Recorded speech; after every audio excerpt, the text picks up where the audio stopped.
Hi guys, I'm back, and today, as per request, I'm going to be making a video on how to take somebody off of a pedestal.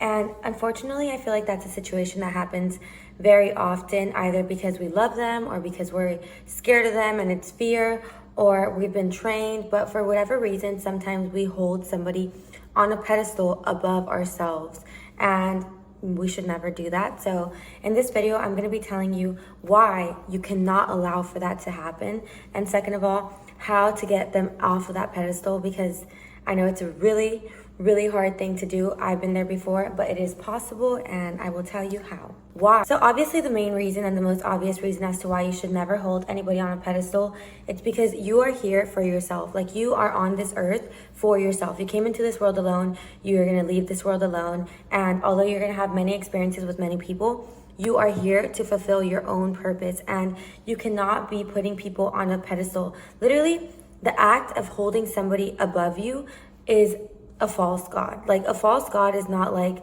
Satan or all these things that they say in the Bible. A false god is somebody that has control over your emotions, because your emotions are the language of God. So if you're allowing somebody to control your emotions with their actions, they are a god to you, and they are above you. You are putting them on a pedestal. And also, that's not something you should really beat yourself up for that much. Just come to awareness of it, because unfortunately, that's something that a lot of us are going to face in our lives. Like, I feel like at one point, everybody's going to put somebody above them. And that's what's going to teach you that you can never put anybody above yourself, because you're here for yourself. Like, you are going to have to experience having somebody on a pedestal and having somebody be a god over you for you to learn, because everything is like comes in lessons, for you to learn that you cannot hold anybody above you. And I feel like the two most common people to put on a pedestal are, one, your parents, because you were literally trained as a child to fear them. So regardless of whether your parents want what's best for you, regardless of like whether they are speaking truth or whether they are helping you fulfill your purpose, like a lot of times you hold them on a pedestal because you were trained. Like, from young, you were taught to have fear and to submit to them. And so then throughout your adult life, you keep them on a pedestal. And the second example of somebody that you put on a pedestal is, unfortunately, your partner or your significant other, because love is the greatest trance in the world. The emotion of love is so powerful that, unfortunately, it leads like people to put others or the person that they love above themselves. And that's honestly the two situations that I've experienced in my life. Like, growing up, I held a lot of like fear towards my parents. They were very strict growing up. So as I grew up and I was like trying to fulfill my purpose, I kind of like put what they wanted from me, above like what I believe to be my purpose and my passion for so long. And it stopped me and like prolonged me entering my alignment for years. Like, I cannot tell you how long, because I didn't want to disappoint my parents. And the truth is, like, you're going to, because you are not here on this world to please anybody other than yourself and your God purpose. And yeah, and then I've also been in this situation where you put a partner above yourself, and I actually talked about this a little bit in my video of why I broke up with the millionaire. But the rich guy I was dating, because of his level of success and like we had like a big age gap, he would always say that he was like better than me, and it really did get to my head, to the point where like I kind of idolized him and like admired him so much, to where like I put him above me, and like anything he did controlled my emotions. Like, it's so crazy, but like he really had a hold on my brain and my actions without even trying, just because like I had him on a pedestal. So wherever he said kind of went.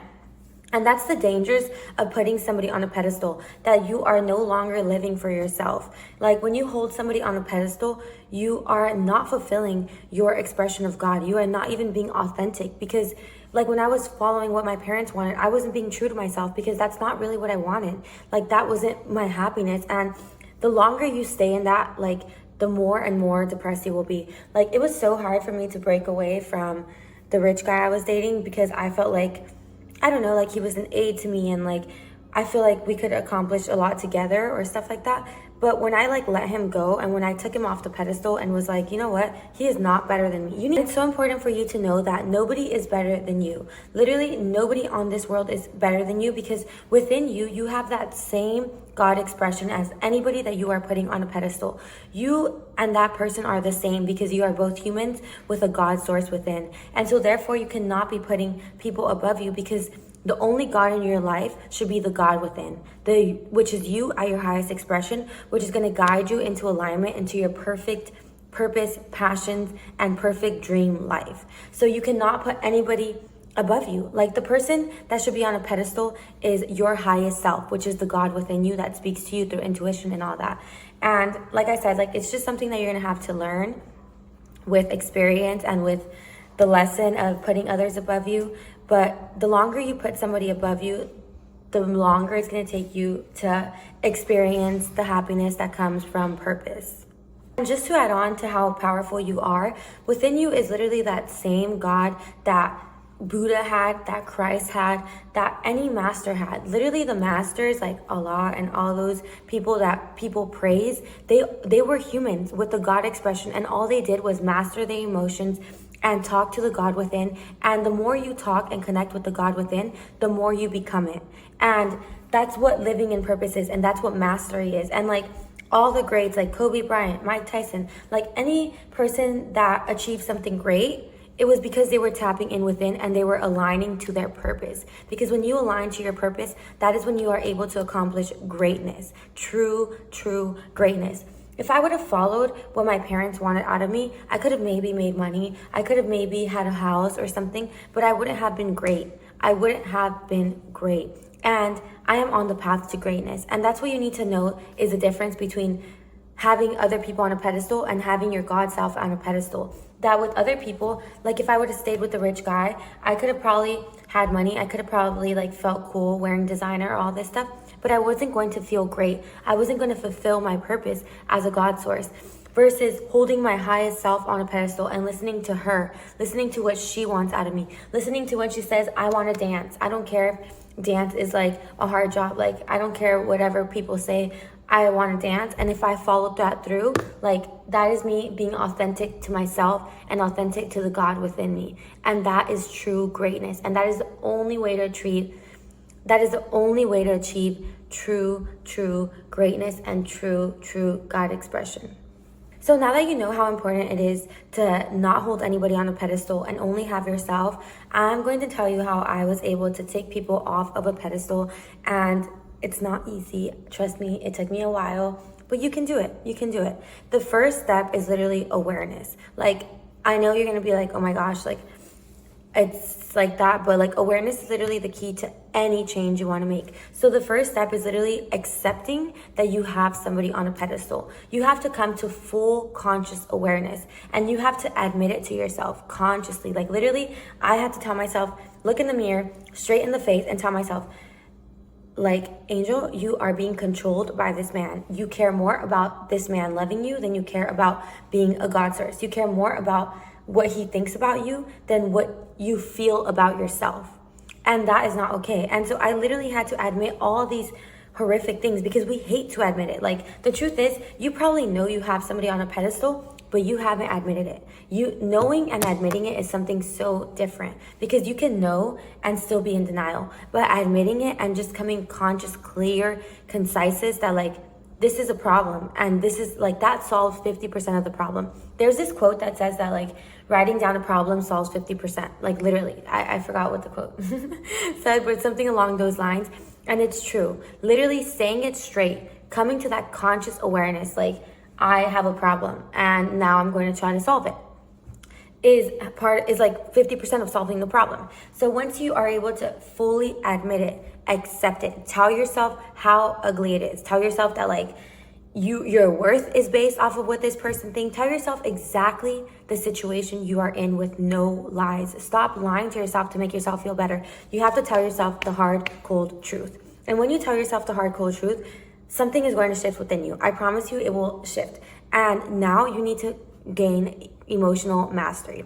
The next step is literally emotional mastery and discipline. So after you come to this conscious awareness, you need to literally master your emotions, because right now, whoever you have on a pedestal has control over your emotions. So now you are going to continue reacting to whatever they say. Like, I remember when I had my parents on a pedestal, whatever they said, like, if they were happy at me, I was happy with myself. If they were mad at me, I was mad with myself. So the first step was not letting them control me. And it's going to take emotional discipline. So literally, if my parents said, like, you're a disappointment, I had to like, even though I was feeling the emotions of like disappointment and I wanted to like treat them as my God and let them control me, I had to be strong enough. Like, it's literally about discipline, and you have to be strong enough to be like, this is what's happening right now. What's happening right now is that my parents are a God to me and I am letting them control my emotions. So that is why I feel sad right now. And it's okay if you feel sad right now, because it's going to take some time, but just tell yourself what is happening. Be aware of why you have that emotion.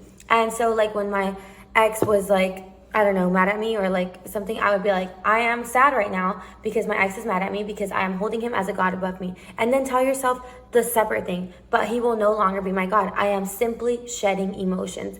Because you need to understand that the process isn't going to shift from one day to another. Like, once you come to the awareness that you have them on a pedestal and you don't want them on a pedestal, like, it's not like the next day they won't be on a pedestal anymore. It's going to be a process of shedding, but you can only shed through conscious knowledge, like conscious knowing. So when you are experiencing the emotion, you shed it. Instead of feeling it, you shed it. So when you feel this sadness because he didn't text you or because he's mad at you, then you say, I am shedding this emotion. You're still going to feel the sadness, but you're not going to, it's not going to take you back, because you know what's happening. You know you're shedding. Because in order to reach this other side, when they are no longer at a pedestal, you need to shed enough emotion. And I promise you, like, once you shed like 6-10 times, like when something happens, like literally 2 weeks, give it 2 weeks, 2 weeks of experiences, 2 weeks of them getting you mad, getting you sad or whatever, but you knowing what's happening and taking it as you shedding, within 2 weeks, they will no longer be able to affect you as much. I promise you. And within a month, they will be off that pedestal. I promise you. But all it takes is you to like consciously admit, know what's happening. I have them on a pedestal. And second of all, whenever they take a control of your emotions, you will no longer be my God. I am shedding the emotions. And if you do that, like, it's through consistency too. If you do that enough times, they will literally no longer be your God, because you have spoken it into existence and you have mastered your emotions. Because right now, they have control over your emotions. But soon enough, on the other side, it's you being a master of your emotions, which is greatness. Any great person, Kobe, any Mike Tyson, any great successful person mastered their emotions. You cannot let your emotions master you. You are in control. You need to know that you are God. You are the God within. You are the power. You cannot let emotions control you, because you are the God with the emotions. Like, how are you letting a part of you control you? No. So be aware, have discipline, and I know you can do it. I know you can do it. And they will be off that pedestal in no time, and then you will fall into perfect alignment and begin fulfilling your destiny and your purpose and your passions and everything you desire out of this life.